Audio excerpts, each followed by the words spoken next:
Kunja Bihari Radha Madhava Kunja Bihari Jaya Radha Madhava Kunja Bihari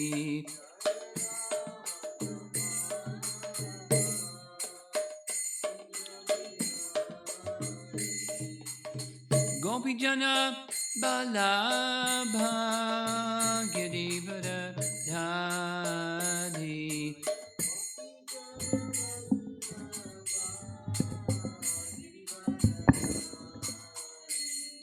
Gopijana Balabha Girivara Dhari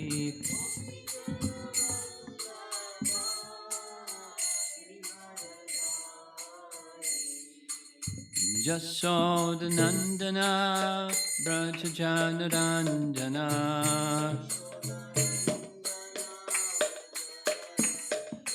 Jasodhanandana Brajajanaranjana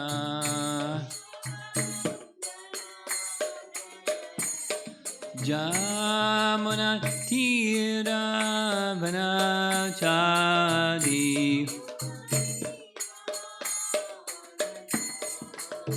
Jamuna Tira Vanachari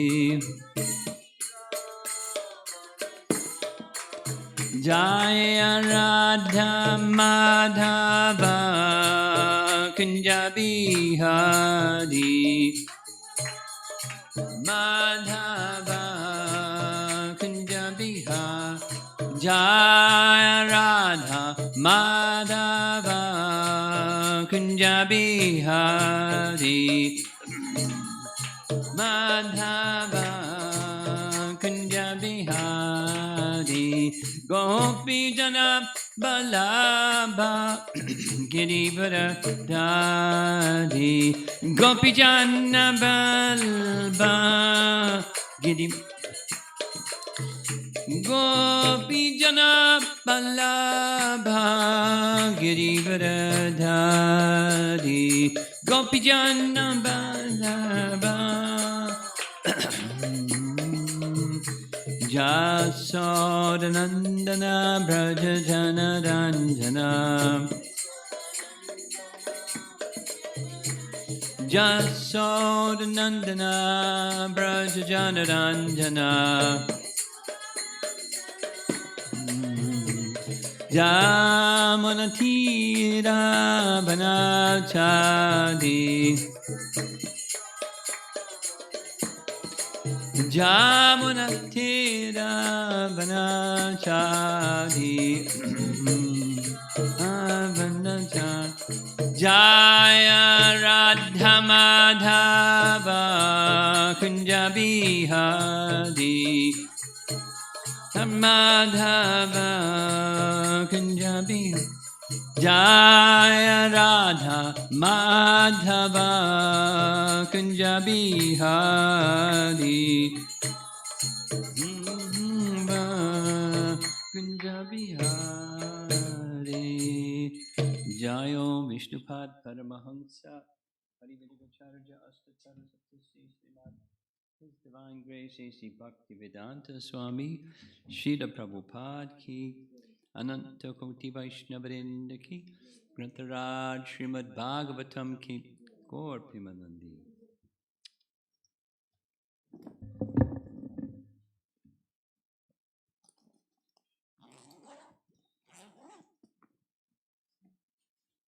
A little background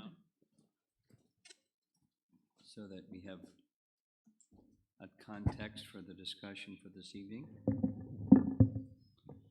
We're going to be reading from Canto 10, Chapter 8. Krishna's childhood pastimes. All right. Be earlier than that.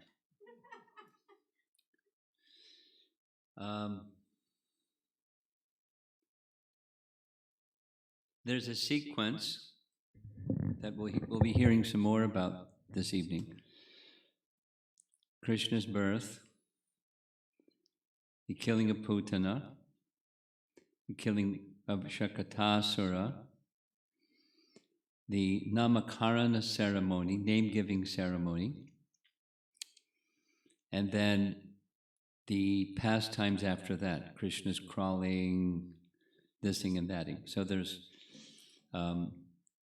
what our acharyas have described as there are pastimes of Krishna in Vrindavan that show his opulence, lifting of Govardhan Hill and killing of demons and so many things. And there are pastimes that show especially sweetness. And amongst them, top amongst them, include his childhood pastimes. In those childhood pastimes, it's largely vatsalya, parental affection. And parental affection is, we normally think of in terms of the devotees of Krishna, but there's also from Krishna's side.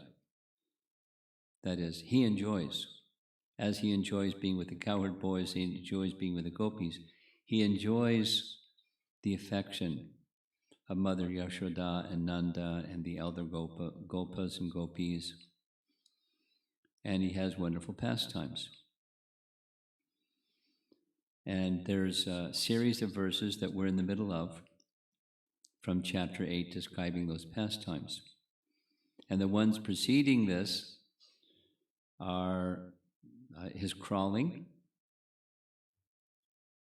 There's a certain stage of child development, those of you that are parents, you know, where the child that, starts to crawl. And using his knees and hands, he would crawl. But because he's the all-powerful Supreme, he killed Putana when he was just a little tiny baby. He's all-powerful, but the all-powerful Krishna is crawling on his hands and knees. And describes that experience. He would move in a zigzag fashion. Balaram and he would travel together. Sometimes they pulled the tail of a calf while sleeping. The calf would be startled and jump, and then the calf would run, and they would hold on to the tail of the calf, and the gopis would laugh and smile, and some would be, oh no, we might get hurt, and run, but Krishna wouldn't let go. And he's all-powerful. So the calf couldn't get away, so he was going for a ride. He was smiling at Balaram, hey, look at this. And so, in different ways, he would go into the storerooms, just still toddling. He hadn't learned to walk yet. Still toddling, going into the storerooms and steal. And, those pastimes. He would steal the butter and dairy products, feed the monkeys until the monkeys couldn't eat anymore, and then he'd break the pot and run. That wouldn't run because he couldn't run yet, but so he would crawl. And he was naughty. And if there was nothing to steal, it says he would go into the homes and pinch the babies, and they would start to cry, and then he'd crawl away.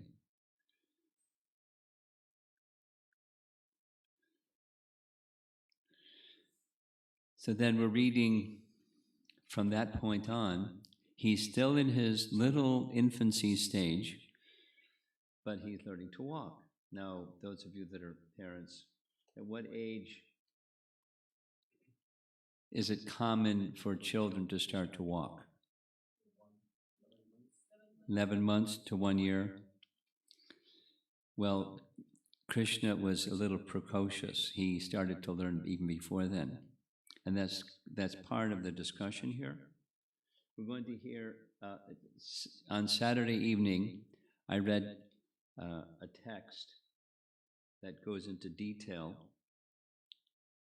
and it was a little confusing, or a little it wasn't exactly confusing, it was just a lot of information in a short period of time. So we're going to do it again. It's 10:8:26.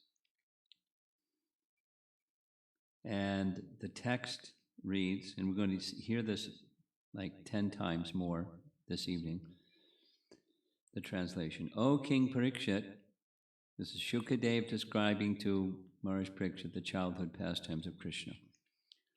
Within a very short time, both Rama and Krishna began to walk very easily in Gokula on their legs by their own strength without the need to crawl.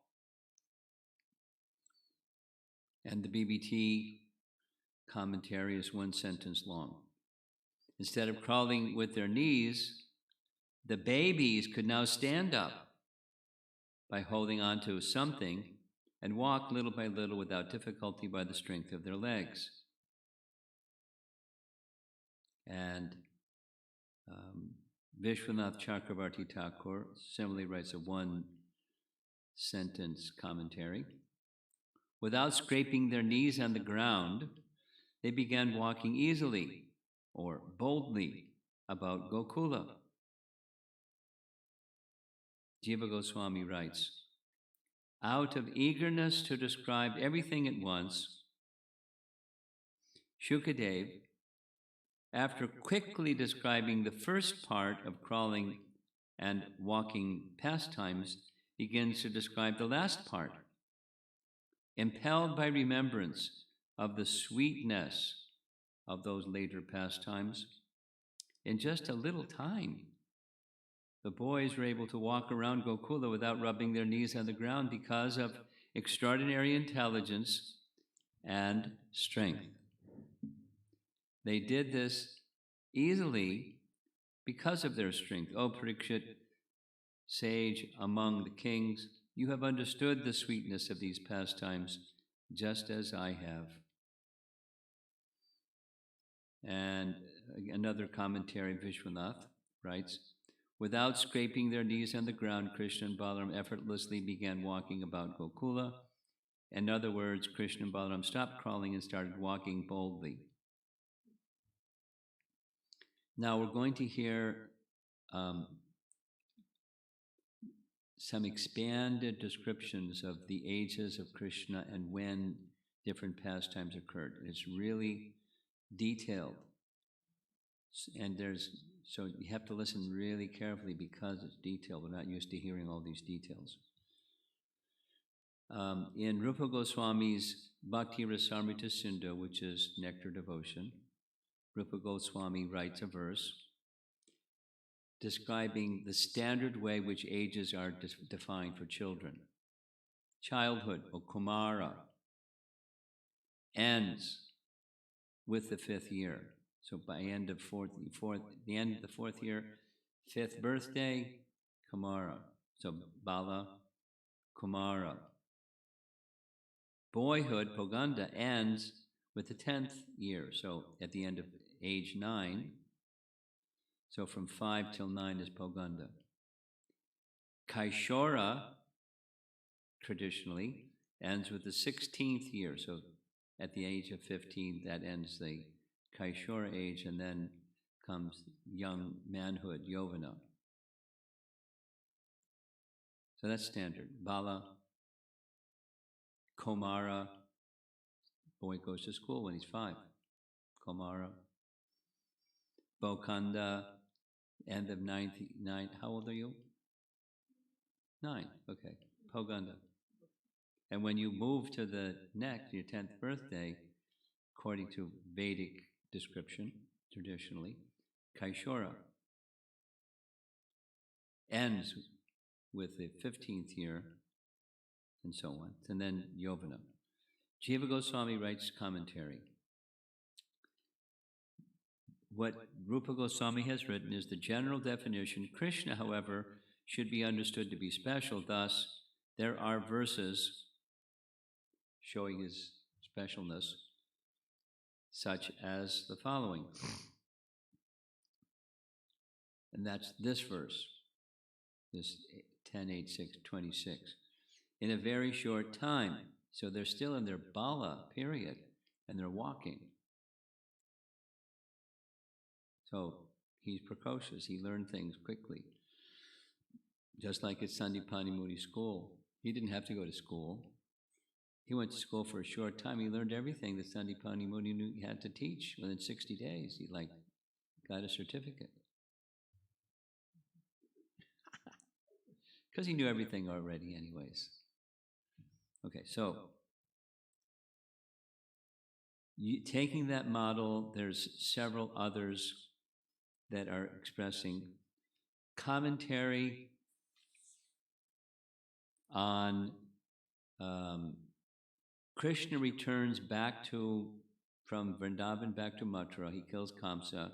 He frees Vasudeva and Devaki from the prison of Kamsa. And then there's some discussion.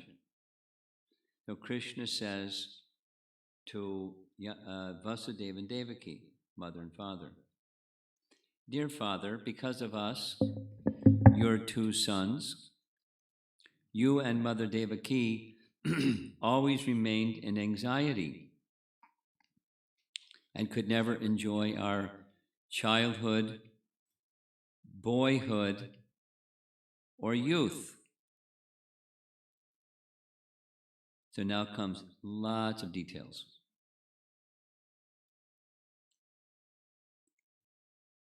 Someone raised the commentary. Someone may raise an objection. What's that?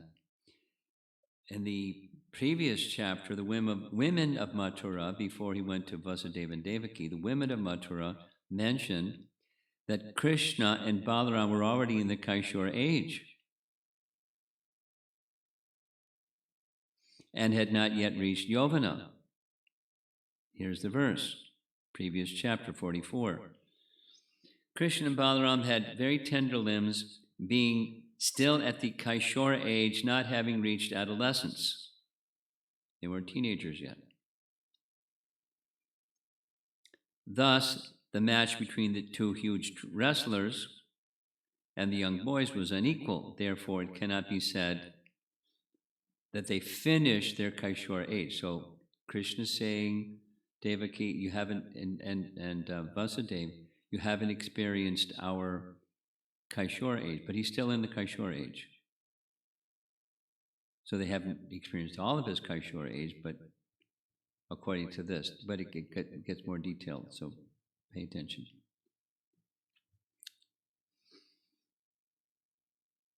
Then he repeats, this is Jiva Goswami's commentary, he repeats the common explanation of ages. Kumara lasts till age of 5, Paganda till 10, Kṛṣṇa till 15, and from then on Yovana. According to this statement, the standard definition, the Kṛṣṇa period ends at the age of 15. Krishna was only 11 years old when he killed Kamsa, as verified by Uddhava's words. Now you know who is Uddhava, right? Yes? Yes? Okay, great. Okay. So in the Canto 3, Chapter 2, Uddhava's speaking with Vidura, Canto 3, Chapter 2, and Uddhava says, like a covered flame, Krishna remained in Vrindavan incognito with Balaram for 11 years. He left when he was 11. And he killed Kamsa when he was 11. So he was still 11 when he went to meet Vasudeva and Devaki. He's still 11. And since Krishna and Balaram never took brahminical initiation in Brajabhumi, right, because they were cowherds, and they hadn't had brahminical initiation, it was at the time of their going to Mathura that their Kṛṣṇa age began, rather than ended. So, these are two things that seem contradictory to Krishna's saying to Vasudeva and Devaki, you haven't experienced your Kṛṣṇa age or pastimes or activities. But he's just entering the Kṛṣṇa age. When he goes off to school or gets his initiation, Gayatri initiation, right there in Mathura. Thus, an objection to Lord Krishna's statement in the present verse, namely that his parents could not enjoy his Kṛṣṇa age, is based on that ordinary measurement of age, because by ordinary measurement he was still Kṛṣṇa period. So more detail, ready? Yet we should consider the following statement from the Bhagavatam. That's this verse, text 26 of chapter 8. He started to walk even when he was a little baby. He was able to do things of a subsequent age, even before he was, by normal years of a child development, able to do such things. And we're going to hear, like his learning to talk. It's really cute.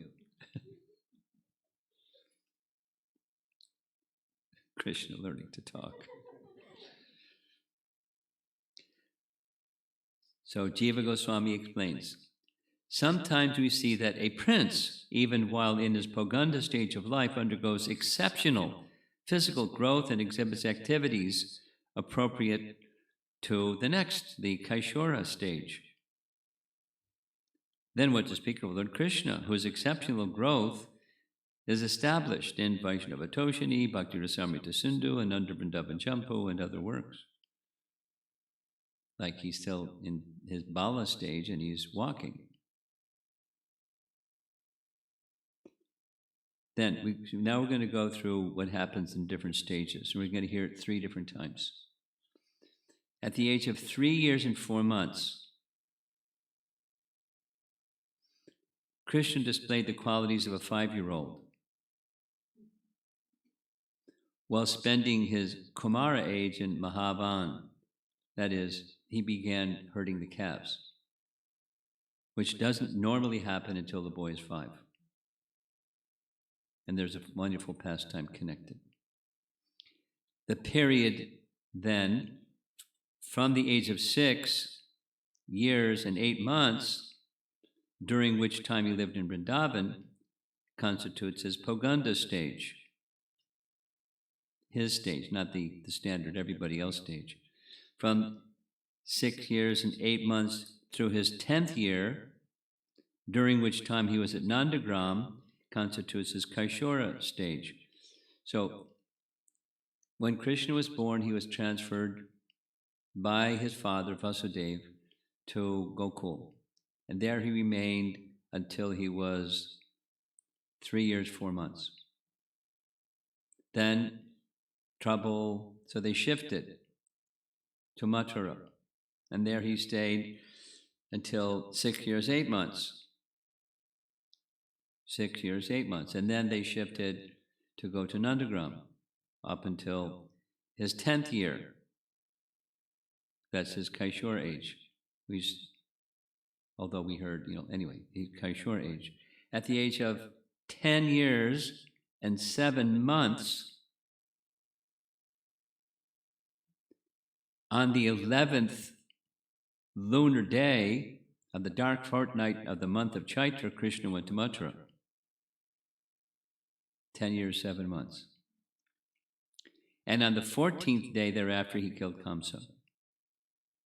So, he's 10 years. The other we heard, he's 11. Thus, Kṛṣṇa completed his Kṛṣṇa period at the age 10. And he eternally remains at that age by his appearance. In other words, we should understand that from this point on, Kṛṣṇa remained forever a Kṛṣṇa. This is illustrated in the following statement of Srimad Bhagavatam, 10:55-28. Now Kṛṣṇa's in Dwaraka.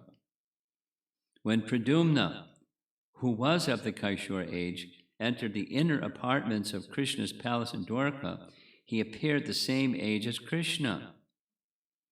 And the women hid themselves out of shame. That is, there are similar statements in the Agamas and Pancharatra. Thus, on the day of killing Kamsa, Kṛṣṇa and Balaram had both passed the Kṛṣṇa age and had not passed it.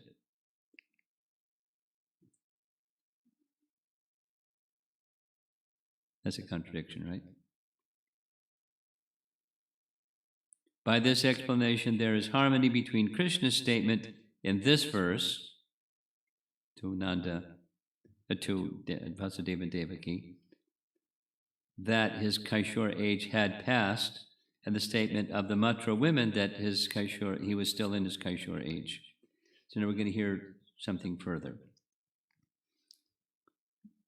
There's not 100% alignment. Oh, now it's really clear. It's not like really clear, but it's just the main thing is the stages of Krishna's life do not match standard children. That's very easy to accept and understand. And there are statements in the scripture which our acharyas are looking at under magnifying glass, helping us to look at under magnifying glass, and understand the transition of his pastimes, moving from one to the next. Because he's eternal and he's having pastimes matching the moods of love of the parent, for parental affection, in different stages.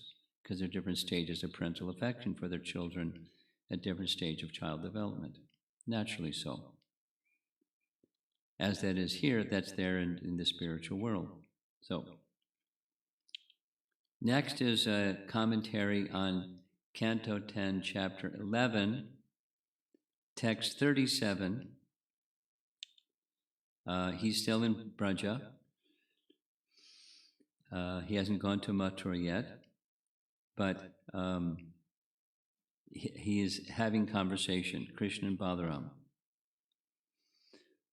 Acting like small boys and talking in half-broken language, gave pleasure to all the inhabitants of Braja. In due course of time, they became old enough to take care of calves. So that was when he was 3. So this child development picture from the Bhagavatam. Paragraph. The sequence of events in Mahavan, that's Gokul, the early stage, because that's where he is, in Mahavan. According to ages, as follows: killing a putana, breaking the cart, name-giving ceremony, crawling, walking, killing Trinavarta, first showing of the universal form, that is, when Mother Jasoda is breastfeeding Krishna, she opens his mouth and she looks in his mouth and sees the universe. There's a second one, which is in this chapter 8. Stealing yogurt, being bound to the mortar, Yashoda calling the boys for lunch, and entering Vrindavan. Now, the pastimes in Vrindavan begin. So 3 years, 8 months, pastime to Vrindavan begin. They pleased the people of Braja by their childhood pastime and charming speech as previously. In the same Kaumara period, they began herding calves at the age of 3. The two ended their Kaumara period at the end of 4 years, before they turned 5. Though normally it ends after 5 years. In Vrindavan, they continued their Kaumara period for 1.5 years, since the stealing of the calves by Brahma took place within this period as well. We're going to hear more details. But the pastime of Brahma Vimoha Lila, it was in Vrindavan, and it's before he's 5. Later in this chapter 11 now, in this way, Krishna and Balaram passed their Kaumara age in Braja by engaging in activities of childish play. So this is, Canto 10, Chapter 11. The Brahma Vimoha Lila is in Chapter 13. And the prayers of Brahma is Chapter 14. So we're still in his Kaumara stage. Not by years, but by child development.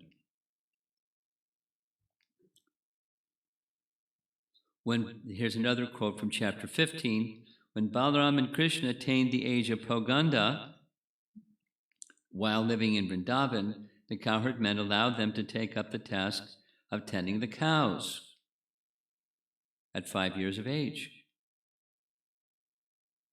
So at 3 years, 8 months, he's taking care of calves. The Brahma Vimohan Lila happens. When he turns 5, you're still in Braja, he starts herding cows. And cows are really big. But he's a little 5-year-old boy taking care of the cows. However, now here's some seemingly contradictory, that he reconciles it. The Harivamsa says, concerning their playing in Mahavan, this is before 3 years, 8 months, Kṛṣṇa and Balaram passed through their Kumara period and stayed at Mahavan till the age of 7. Then he explains, here's the reconciliation. At the age of 7 should be understood in this case to mean that they acted like a 7-year-old. Although they're still 3 years, 8 months or less.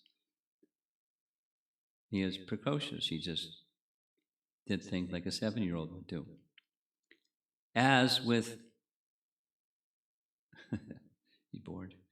As with other contradictions, some people explain that this description is from a different kalpa. So that's the reconciliation.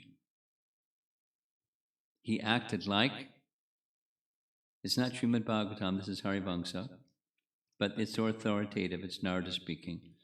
And it's either he acted like a 7-year-old or it's another cycle of another day of Brahma. Okay, now we're going back to chapter 45. In chapter 45, this is Krishna standing before Vasudeva and Devaki, having released them from the prison of Kamsa. Same verse, different commentator.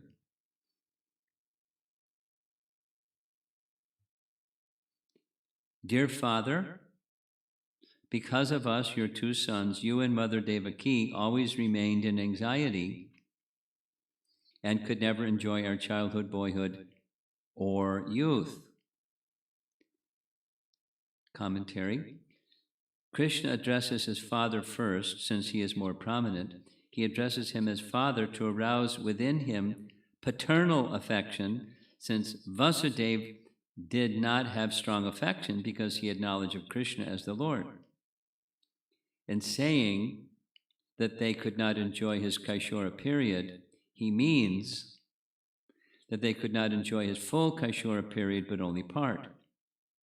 He does not mean to say that he has now passed the Kaishora period, since it is said, Kaishorao Napa Yovanao. They attained Kaishora period, but did not yet enter the Yovana period. They had just begun their Kaishora period. Now comes all this analysis. One should consider the order of their age. According to the people of Braja, when Krishna lifted Govardhan Hill, he was 7.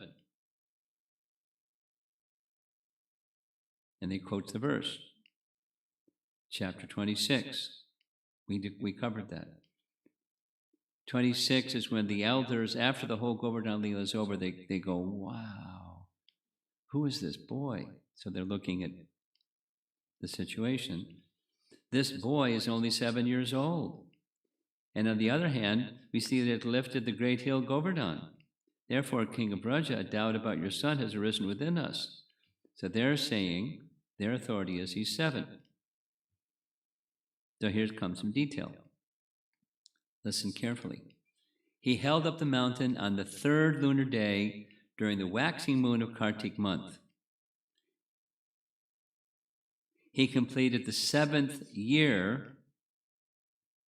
He completed the 7th year on the 8th lunar day, that's Janmashtami day. He completed his 7th year, moved on to his 8th year at Janmashtami. That's when his birthday is. He turned 8. Of Gauna Bhadra month. Out of affection, the people stated that he was 7 years old, but actually, He was 7 years old, 2 months and 10 days old.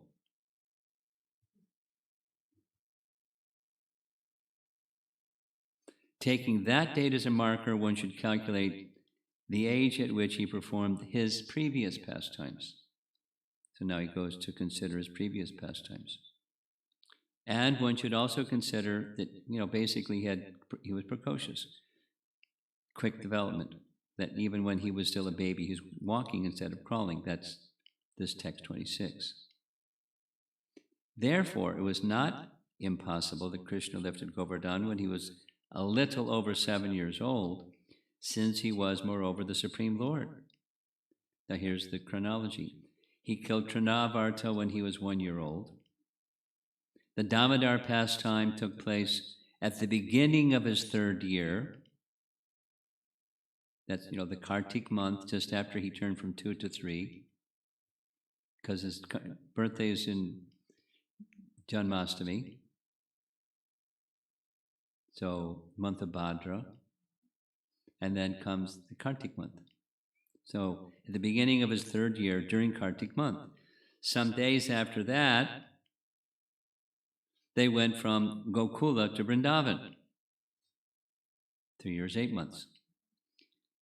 After 2 or 3 months, Kṛṣṇa began herding the calves during his 3rd year.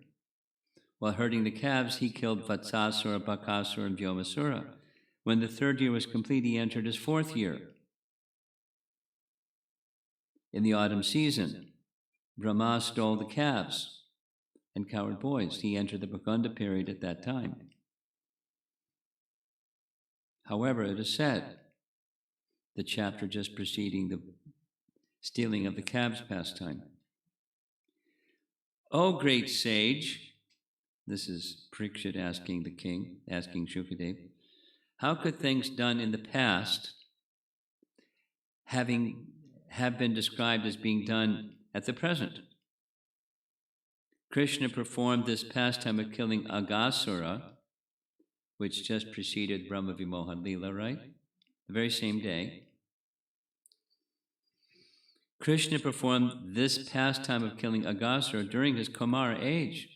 How then, during his Poganda age, could the boys have described this incident as having happened recently? Good question. And the answer is this. Because of the theft, that's what's that? The stealing of the calves and cowherd boys, 1 year passed between when the pastime resumed.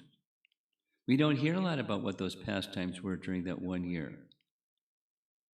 We just hear that there was 1 year that passed, and the mothers felt that the children were Kṛṣṇa, and the cows felt the calves were Kṛṣṇa, and they were. And that went on for 1 year. So 1 year passed. That's why it took. But the cowherd boys, when the pastime resumed, it was like nothing happened. Although they looked 1 year older. Could little boys grow in 1 year? Between 3 and 4.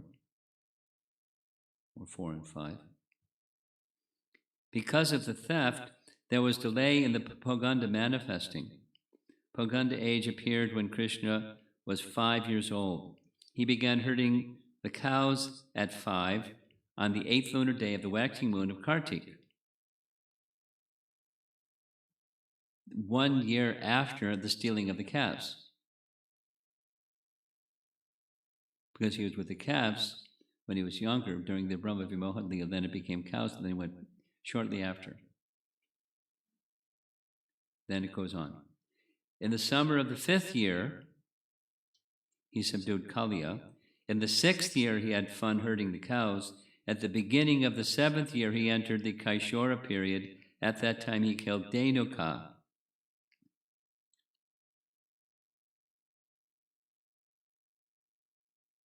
When going into the forest of ripe tal fruits. Now, the comment is, Jiva Goswami, the narrating was out of order. That is, the subduing of Kaliya took first, and Dhenuka happened second. But they're described in the Bhagavatam in reverse order.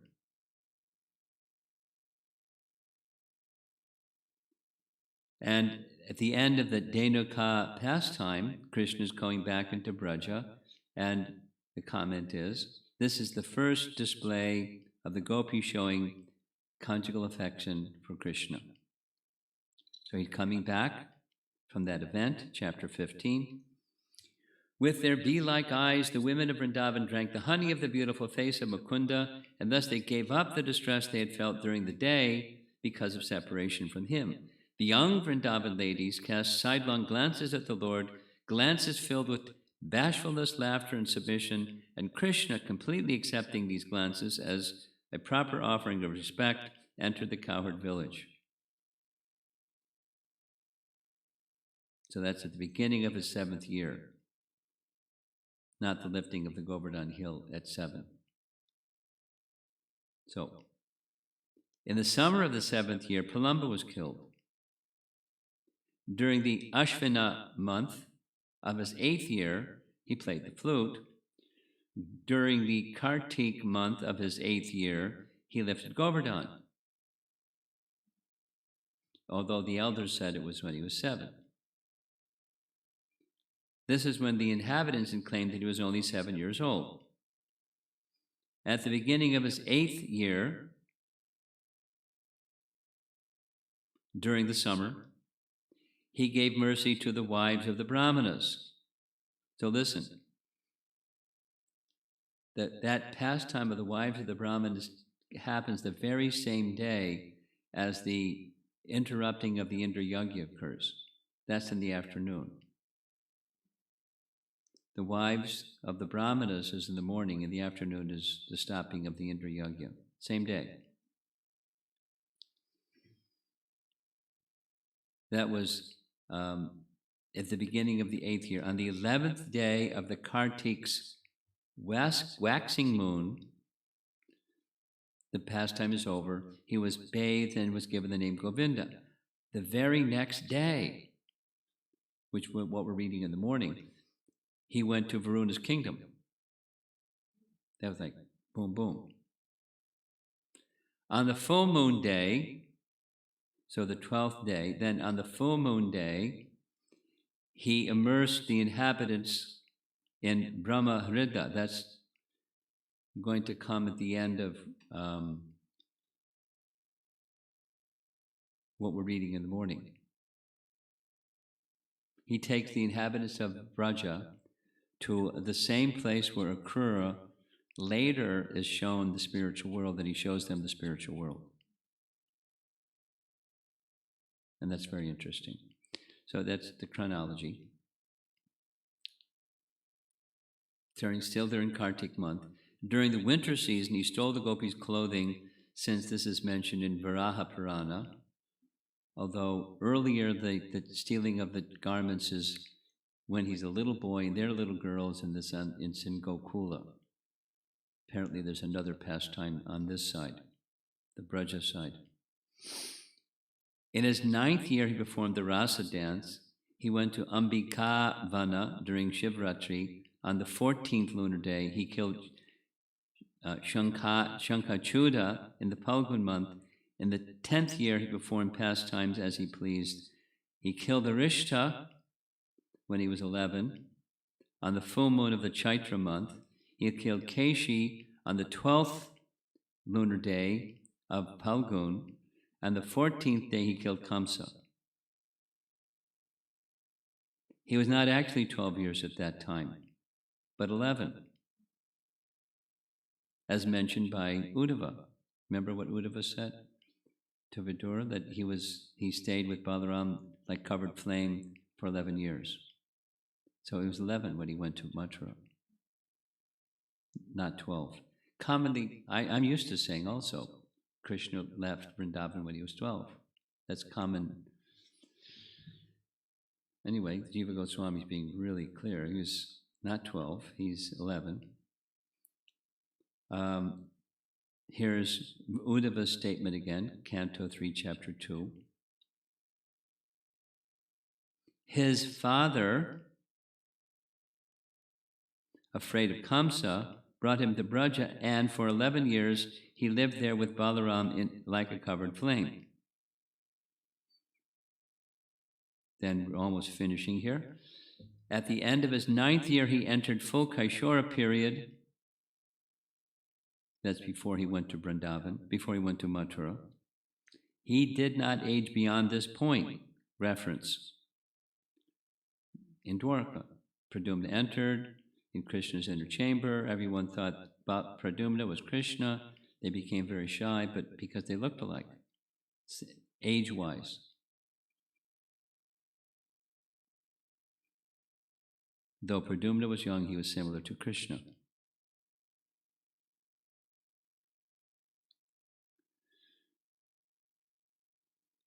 Now there's further commentary on this text 26, real short. Jiva Goswami writes in Kṛṣṇa, "Oh, sage among kings, within a very short time, both Balaram and Kṛṣṇa began to walk very easily in Gokula on their legs without the need to crawl.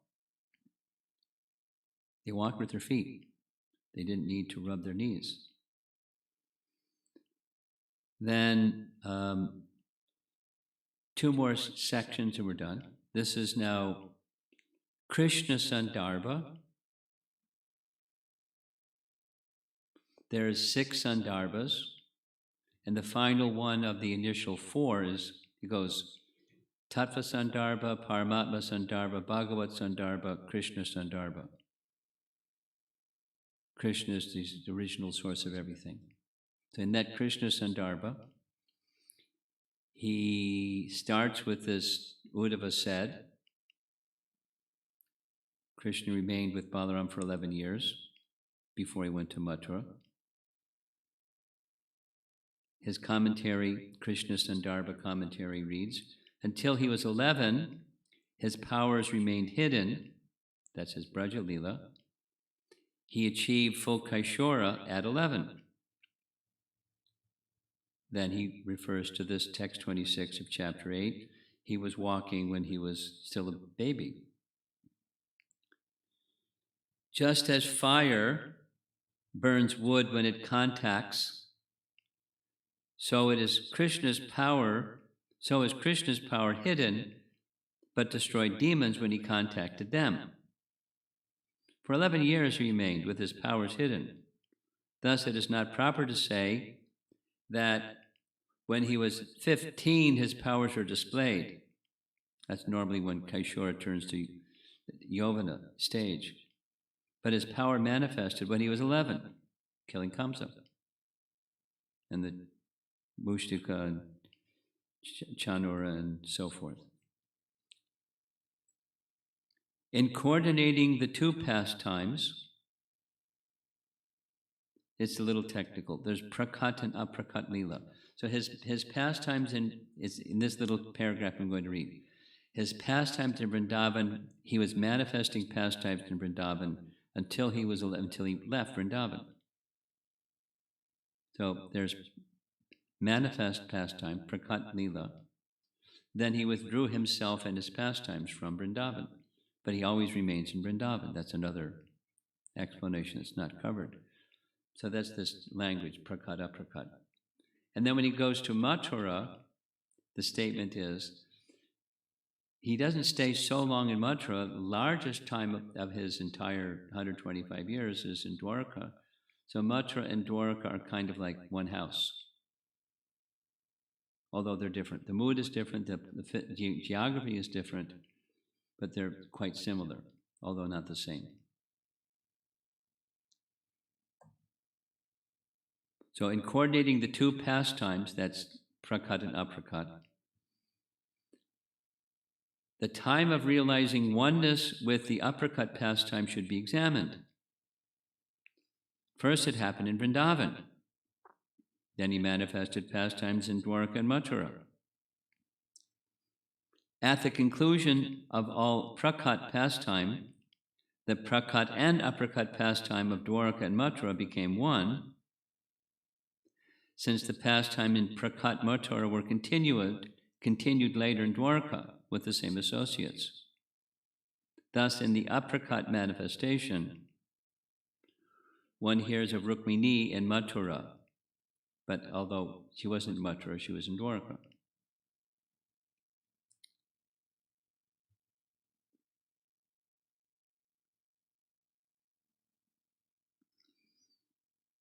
Jiva Goswami in Krishna Sandarbha later says, Lord Krishna grew up more quickly than an ordinary child, and he attained the full age of Kaishora, which generally takes 15 years to attain, in the 11th year. Shown by this verse, he began to walk when he was just a little baby. Now, here's another sweet part. This is he's learning to talk. From Gopal Champu, and this is our last section. Gopal Champu is a writing of Jiva Goswami, and it's a particular literary style. Champu is the name of the style of literature, and it follows certain rules. And it's a retelling of Krishna's pastimes in Braja. Thus, Gopal Champu. The actual Kaishora age manifests with the feelings of love for the gopis. That bhava is described, quote, longing within the gopis for Krishna, unquote, desires to actualize itself as satisfaction. There's anticipation to reach the position of satisfaction. When satisfaction decreases, longing increases. Longing increases when satisfaction decreases. You follow? Clear? Not so clear. Yeah, sure. I'll say it a different way.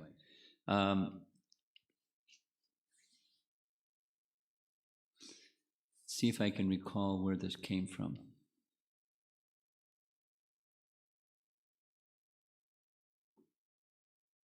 I can't recall where it came from.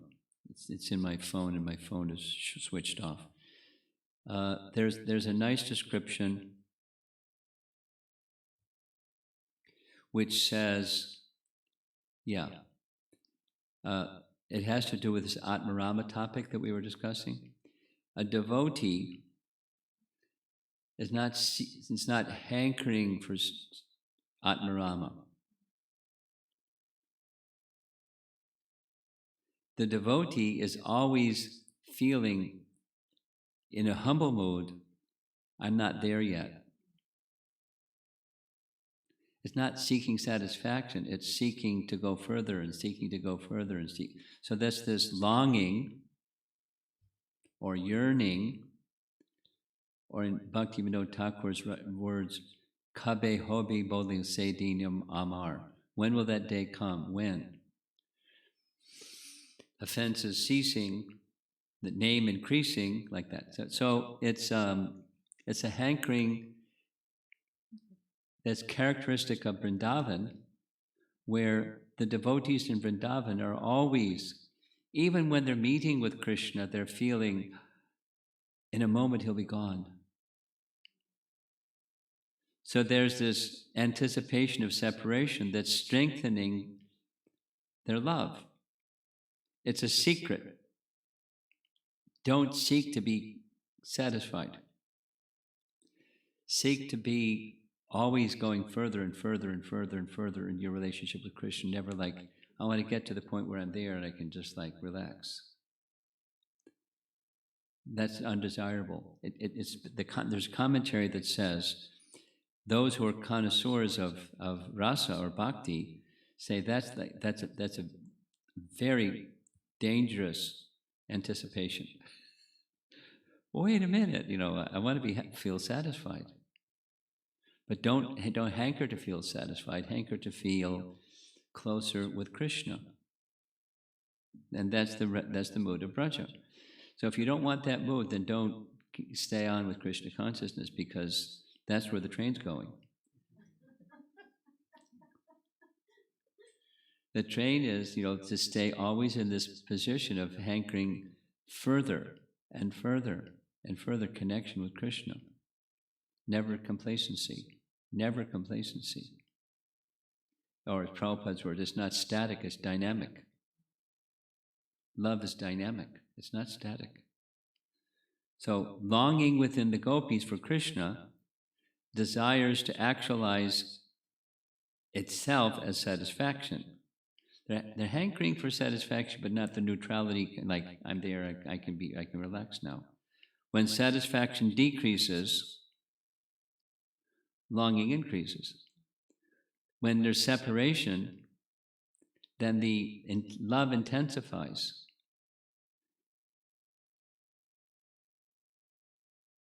So longing of the gopis for Krishna, or longing of sadhakas to be with Krishna or to be connected with Krishna, that's good. And you feel, well, I'm so far away. That's good. I'm so unqualified. That's good. And so become qualified. But, when is that point? Okay, now I'm qualified. I can relax.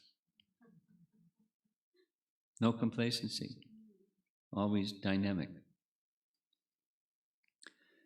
Though from infancy the actions of longing and satisfaction did not desire to manifest clearly, those actions manifested as tender sweetness. Please, taste the sweetness of the pastimes in the proper way in verses such as the following, like this one that Krishna started walking even when he was a baby in Gokul. Teaching Krishna to walk. Lesson. In teaching him to walk, Yashoda would let go of his hands, but when he fell, she would quickly go to him. Mothers with children. Going 2 or 3 steps and falling, he would cry, oh son, saying this, Yashoda would kiss him and rock him gently. When he showed his strength and walked a little further, looking at his mother's smiling face, he would give her bliss. When Krishna walked even further from her, he would go slowly, but when he came towards her, he would come quickly smiling. Mother-daughter, mother-child, it's just, but this is Mother Yashoda and Krishna. And he is the Supreme Lord giving her happiness, and he is feeling happiness. Learning to talk. First, the honey of sweet words flowed from the mouth of Balaram. The nurse made Krishna repeat the words spoken by Balaram. He said, ma, ma, ta, ta, and gave joy to his parents and all of Vraja. The wonderful appearance of his teeth slightly showing, and his pronunciation of words astonished Yashoda. Are you fit for this world? Yes. Can you protect our friends? Yes. In this way the mother and son conversed. I remember Kṛṣṇa, the good fortune of Vraja, repeating new words like a parrot, pointing to objects and asking about them with his finger, being taught words by his nurses. Taught by the mothers, Balaram learned to call Krishna by name, and Krishna called Balaram older brother. When asked the names of his body parts by an elder, he had his mother teach him the names, and he would touch each limb with his finger.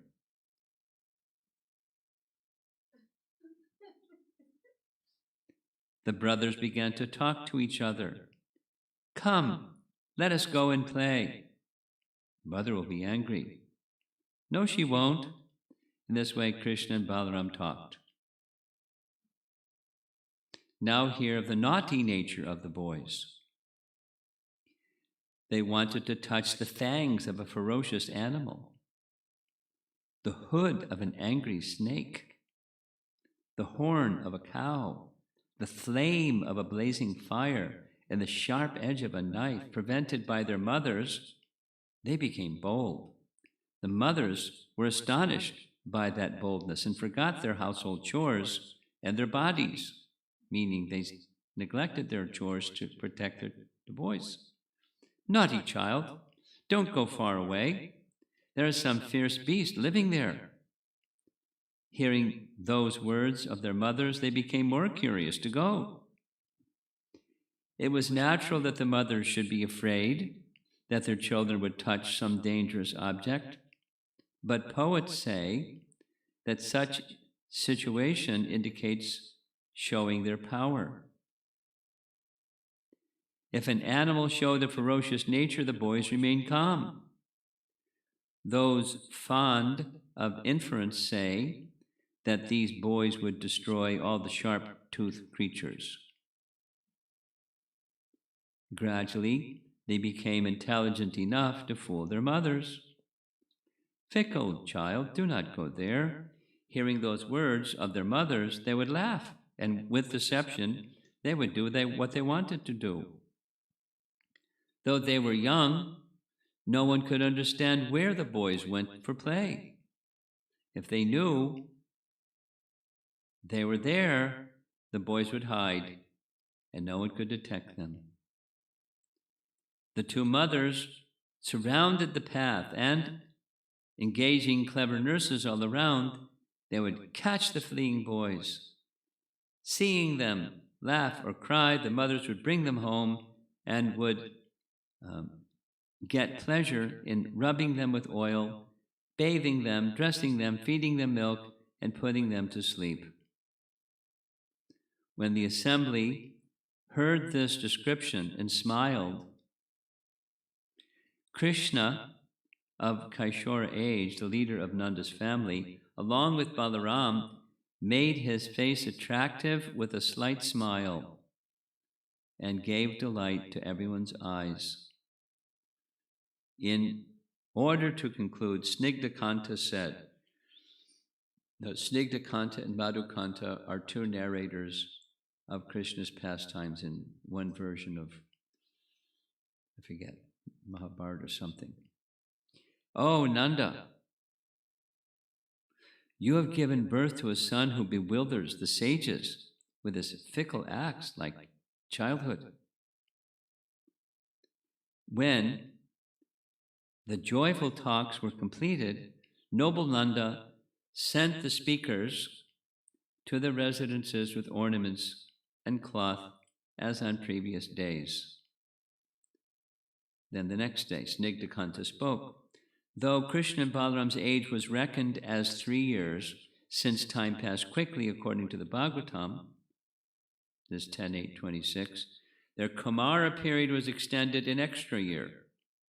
That's because of the stealing of the calves. Okay. At the request of the calves and boys, the Kumara age remained for another year until the 4th year, since it passed in a moment because of Krishna's and the boys' lack of enjoyment during that year. At the request of Kṛṣṇa, Balaram also responded in the same way. Then, the Puganda age became fully manifest for 2 years, 4th and 5th year, because of the quick appearance of the Kṛṣṇa period after the joy of living together with friends. We will speak of this after the killing of Dhenuka. Thus, mention of time passing quickly is appropriate in the Bhagavatam. 2 more verses and we're done. And this is from chapter 13. This is the stealing of the calves chapter. When Brahma returned after a moment of time had passed, according to his own measurement, he saw that although by human measurement a complete year had passed, Lord Kṛṣṇa, after all that time, was engaged just as before in playing with the boys and calves who were his expansions.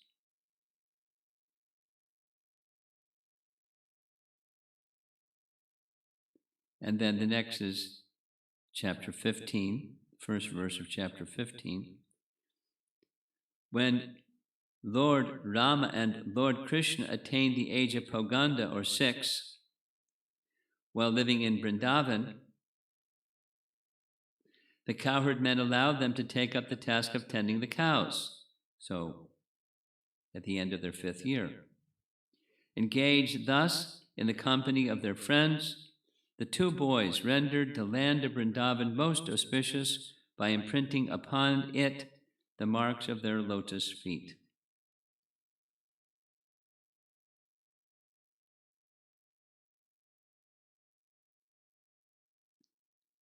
So there's that's verse 26 of Krishna's childhood pastimes. I read it again as we did Saturday evening because it's a little um, detailed, and I don't know of other places where the chronology of Krishna's childhood pastimes are laid out so clearly.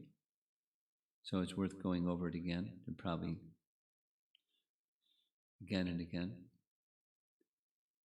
with reminding ourselves that it's pastimes, and the nature of pastimes is primarily Krishna's pleasure, because all living entities are expanded for Krishna's pleasure. Although his pleasure is already full and within himself, he's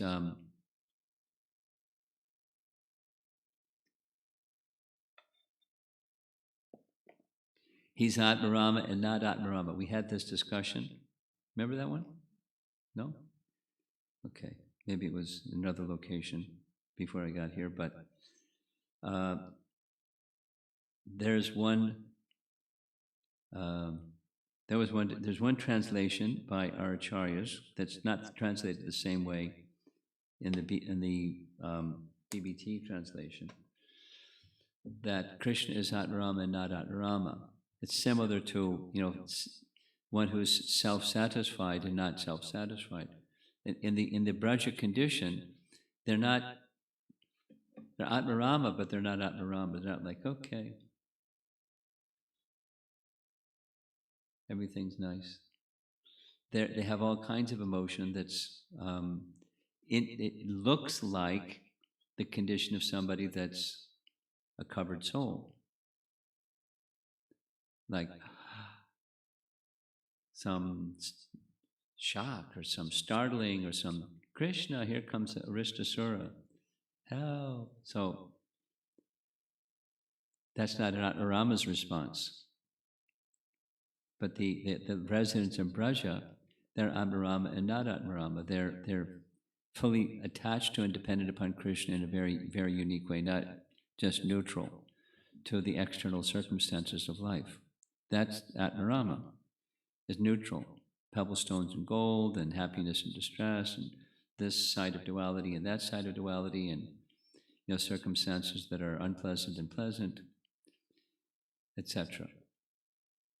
Self-quarantine or no self-quarantine, whatever.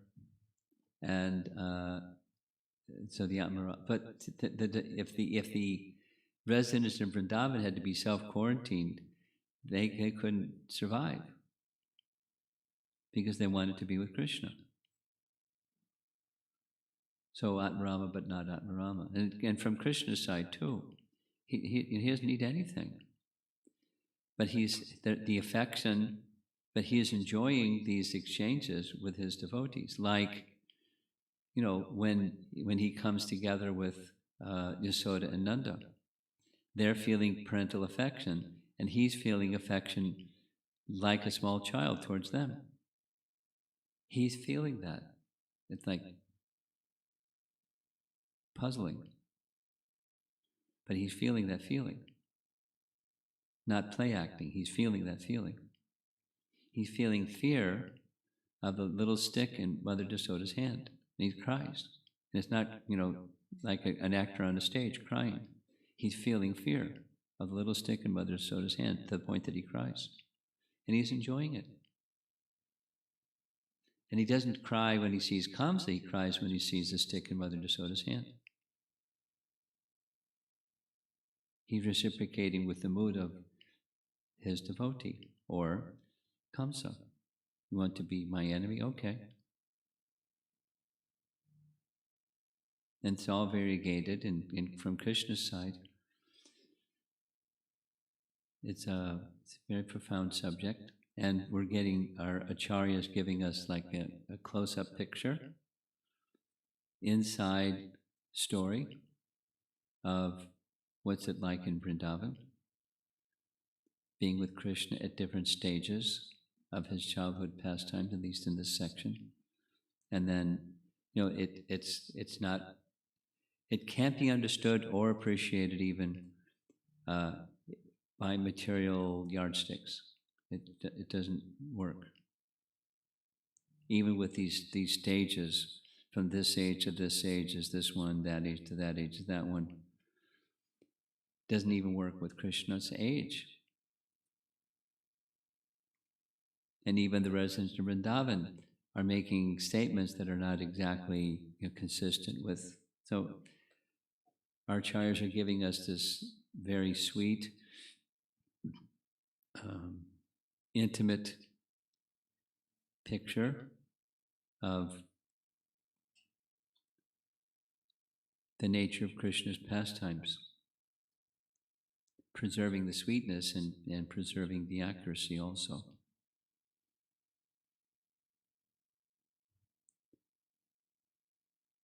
So I think I'm going to have to stop saying when Krishna went to Mathura when he was 12, because he was 11.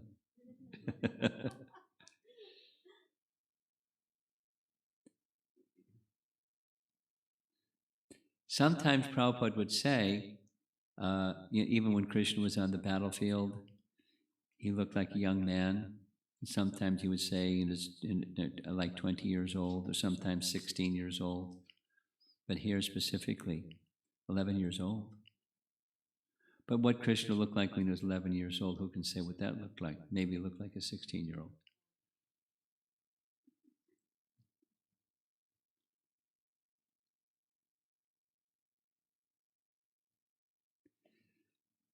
Let's see if there's any discussion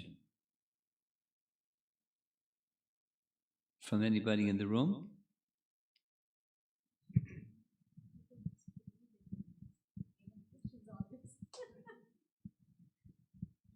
Hare Krishna Guru Maharaj.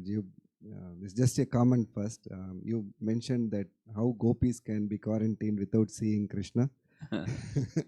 Now I was thinking about you, without Srimad Bhagavatam and giving classes on that, it's very difficult for you also to quarantine. So I have a very basic or dumb question, Guru Maharaj. So what is in for us to understand in the analysis of Krishna's age and up to the point of month and days, it is just nectar that Krishna's pastime. So, so and there's details, and our acharyas are precise about details. It's not it's not that we can't go back to God if we don't know all these dates or something like that. But it's detailed that it's just setting the record straight. And then, correct me if I'm wrong, that 1 year when Lord Brahma stole the calves and the cowherd boyfriends, Maharaj, I heard, I think in Vrindavan Yatra, that that was the 1 year that was told that it's a very auspicious year for all the girls to get married. Yes. So that marriage happened. But it's not a Bhagavatam message. It's not a Bhagavatam. No, is there a scriptural source for that? Probably, but I'm not clear. It's a common description that is given.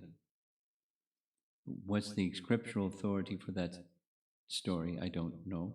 Okay. Acharyas or Garga Samhita or something.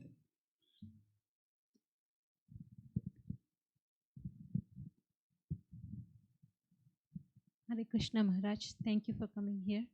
And we have been having great pleasure in listening to you in the morning and evening every day because of this quarantine. And we have been to all the places, Ayodhya, Vaikunta, everywhere you took us through your transcendental words. Thank you so much for that. Hare Krishna.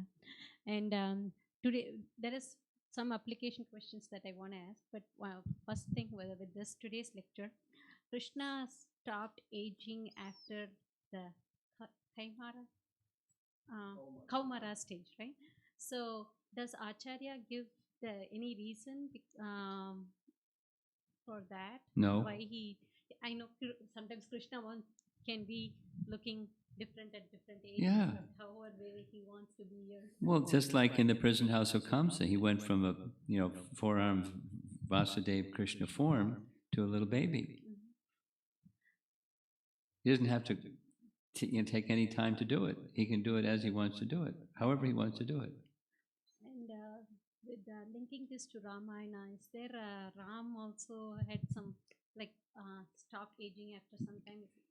In Ramayana Katha, it is said, if you want to hear childhood pastimes, you're going to have to go to Krishna and Vrindavan, because these kinds of details are not in Ramayana.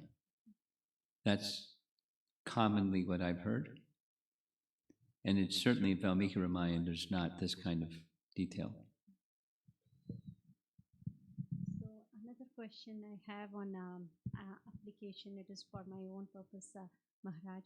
So I am I chant every day, but I am naturally by swabhava I'm a person who's anxious about certain things, like certain things have to be done on time, and if I'm not doing things on time, I get like I get always hung up on that. I didn't do it, and that negativity carries on. Okay, so I am sometimes it can hurt. Like next process is to hear or something. I will not be focusing very well on the hearing part or doing some other service or anything else. Taking care of.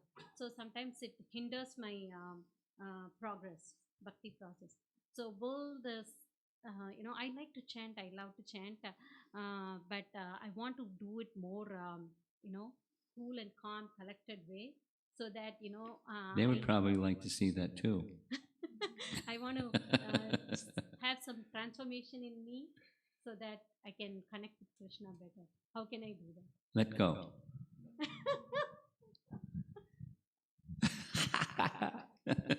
It's that simple. It's that simple. Let go.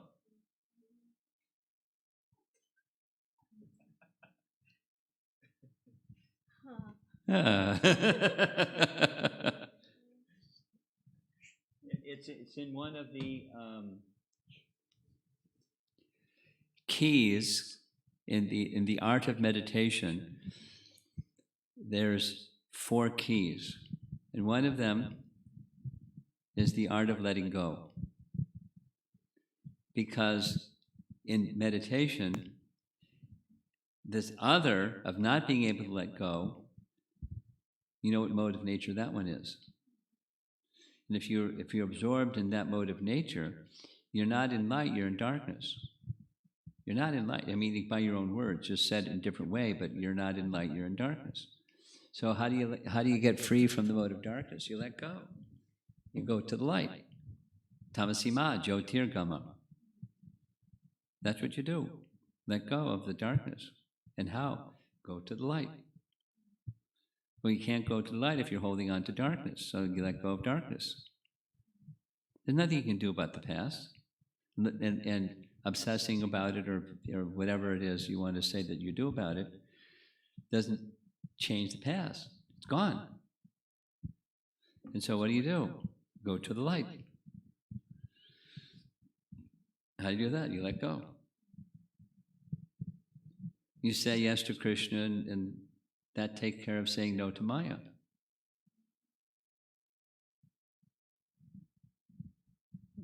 Just let go.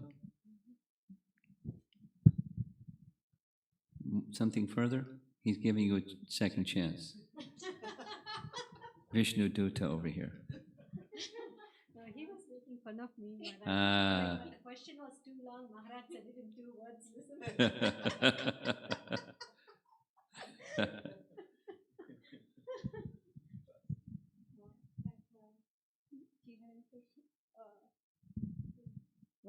What happened to all the what did anything interesting happen in that one year where everyone was stolen? Yes. That's one word. You want to know what? What? I'll tell you what. You ready? Okay. You're listening, right? Yes. No giggling, right? Okay.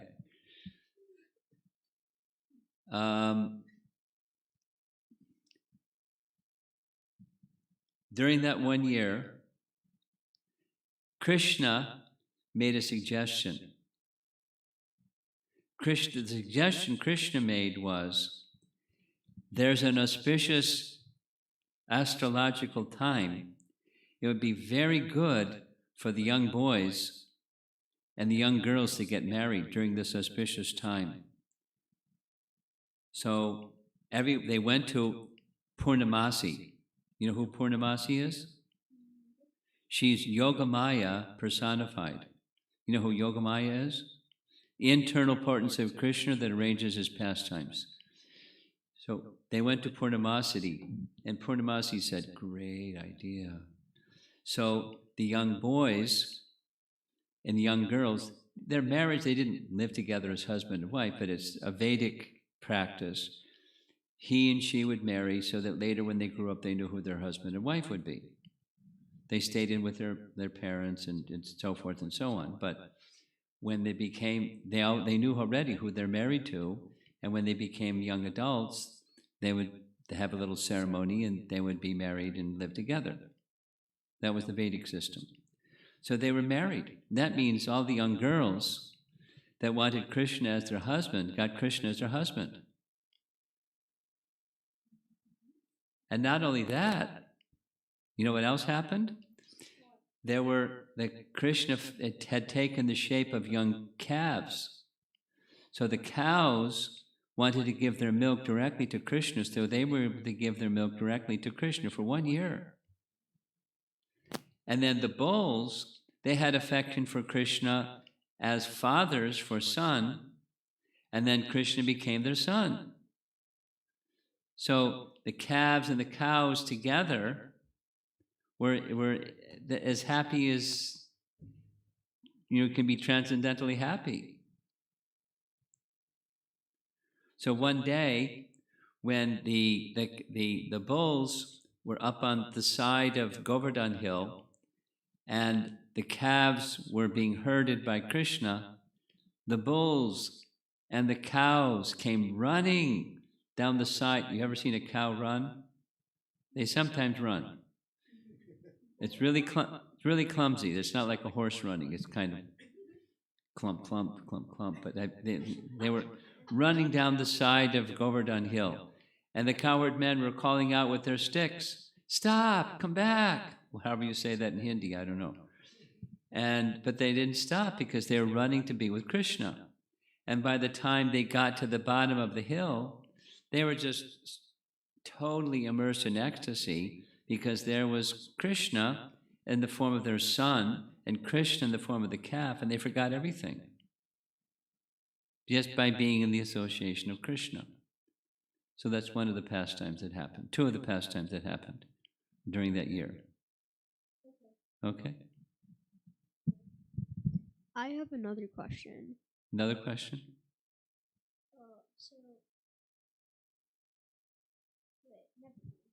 Wait. It says that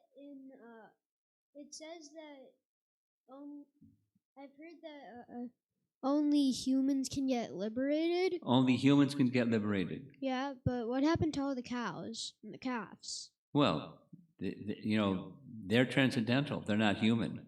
They're transcendental. They're transcendental. This is speaking of, in the material conception, only humans. But you want to know something? Sure. Okay. Supposing you're a human and you live in Vrindavan and you make some offense and you die. What happens? You become an animal. But you know what happens?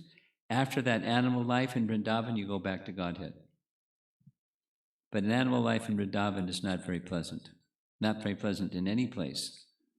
Not in Vrindavan either. So, it's not that only in the human form can one get liberation. If you live in Vrindavan, and you live your life in Vrindavan, now it's not easy to live your life in Vrindavan, but if that happens, back to God. So let's go, huh? Okay. Skip school. Just tell me to skip school. I'm going. No, you got to go to school in Vrindavan too, though. I'll think about it. Okay. No television, no air conditioning, no central heating. hard to get proper water to drink. It's like, there's a lot of austerity in Vrindavan. Okay, you have anything? Okay, okay.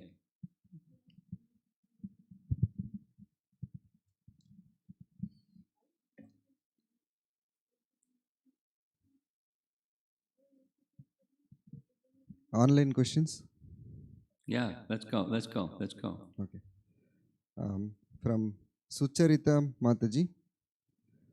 Srila Prabhupada said in lecture on Bhagavad Gita 2.1 to 10, if we strictly follow the pure devotee, then we are also pure devotee. Can you please explain how to follow and not imitate a pure devotee and achieve pure devotion? Well, yeah, there's instructions and you live by the instructions, that's how. And how to live by instructions has to go in your heart, not just in your head. It goes in your heart and you live by it. And that's how to follow, not imitate. This is from Aishita, Sunil Prabhu's daughter. Was Mother Yashoda surprised that Krishna was born blue? I don't know. Interesting question, though. We'll send her an SMS and see what she says. A text message. I don't know if she was surprised or not. This question is from Rupa Vilas Prabhu. What were the boys doing while they were kidnapped by Lord Brahma? Did they live inside a cave? They must have panicked without their parents and away from Krishna. How did they survive without being mentally sick? The calves must be suffering similar distress away from their mother cows. Well, the explanation isn't detailed, but what's explained is they were in something like yoga nidra, or like a mystic state of consciousness where they didn't feel hunger, they didn't feel thirst, they didn't feel fatigue, they were in this mystic state of slumber, and at the appropriate time they regained their external consciousness. It's not even that explicit, but that's my best understanding of what our acharyas say what happened for those boys that were in the cave.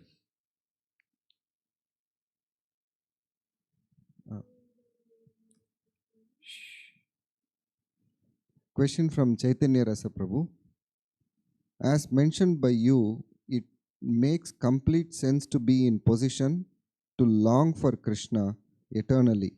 It's like a continuous process. Yes. Eternal. How do I internalize this message? What choice do you have? You could struggle, but rather than struggling, it's like what was asked about following and not imitating. You take the instruction, you bring it within, and you live by that instruction. That's how you do it. You just continue to bring the instruction within and live by that instruction. It's the mood that our acharyas are conveying to us in so many different ways. And you just continue to hear and associate and remember and chant and serve, and it'll start to internalize. That's how the process works. It becomes your life. This question is from Giri Votikota. I am not at all eligible. Please guide us. How can we become eligible to enjoy these stories? Well, same answer. It's different. The wording is different, but the answer is the same. Just hear, chant, and remember, and then hear, and repeat.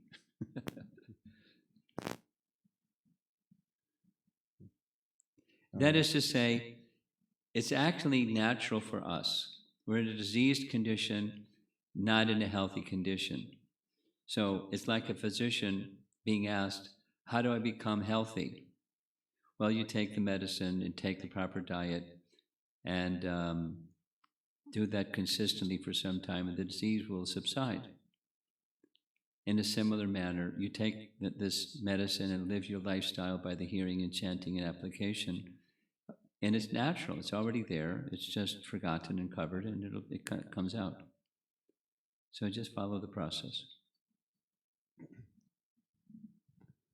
This is from Vidya Saran Prabhu. Can you help me understand the right way for beginners practicing in Krishna consciousness to be satisfied materially? To But be satisfied what? satisfied materially, but not with practice of devotion and always want to improve. Yeah. Yeah. He's asking, can you help me understand the right way for beginners? Oh, that's the same answer, same question asked in a different way. Same question, same answer. This follow-up question from Aishita. Um, do we know why Krishna's color is blue? Because he's blue, that's why his Krishna's color is blue. Here's what one of our acharyas says, but it's not like why Krishna's color is blue. His color is blue because that's his color. But the example is given, if you take all the colors and mix all the colors, what color does it come out? It's like a dark color. So within Krishna is everything, and his color is dark. You have paints or coloring. You take all those colors and mix them and mix them and mix them and mix them, and comes out Krishna's color. Okay? And this question is from Gopinath. Some demons go to Brahmajyoti, some go to Goloka, some go to hell. What determines where they go? Their regard for Krishna determines where they go. That's all.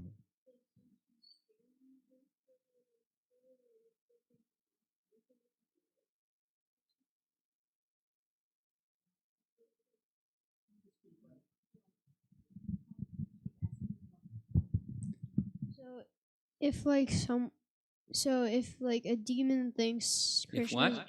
so if a demon thinks Krishna's insignificant, will they like go to hell Yeah.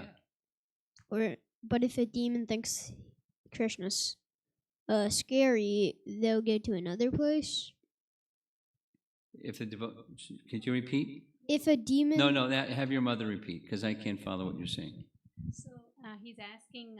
Speak into the microphone. He's asking. Say a demon thinks Krishna is insignificant. He goes to a different abode. Yeah. And another demon thinks Krishna is scary. Then he goes to another destination. He's asking. Yeah. We heard a very, very esoteric description of Shishupal. He actually understood that Krishna was God, but he was envious of God. He had enmity from his two previous births that was carried over. And so he was like really nasty. But he understood he's the source of everything. So he achieved liberation, whereas the other two didn't. They became freed from their sinful reactions, but they didn't achieve the spiritual world. He achieved the spiritual world. There's detail, but that's in essence. Something further. One more question came up. Question from daughter of Rajeshwari, Mataji, Satyabhama. Yeah. I know we need to chant to serve Krishna. Yes. How to serve Krishna the best way? Chant. and then you have your nature, as do your mother and father and me and every one of us. We have our nature. And then you, whatever your nature is, you serve Krishna according to your nature. And of course, under the guidance of scriptural teachings and so forth, but we serve Krishna according to our nature, and we make the heart pure by chanting and hearing about him. So you make your heart pure, that's the best way to serve him. And then in that pure heart, you have a nature and you serve according to your nature. Okay, we're done. Thank you very much. Prabhupada ki Jai.